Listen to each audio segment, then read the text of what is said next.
உலகம் எனக்கென்றும் விளங்காதது, உறவே எனக்கென்று விளங்கானது. அடடா முந்தானை சிறையானது, இதுவே என் வாழ்வில் முறையானது.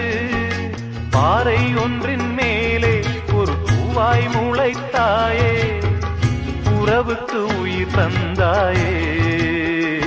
நானே எனக்கு நண்பன் இல்லையே, உன்னால் ஒரு சொந்தம் வந்ததே. என்னைத்தானே தஞ்சம் என்று நம்பி வந்தாய் மானே. உயிர் பூவெடுத்து ஒரு மாலையிடு, விழி நீர் தெளித்து ஒரு கோலமிடு. என்னைத்தானே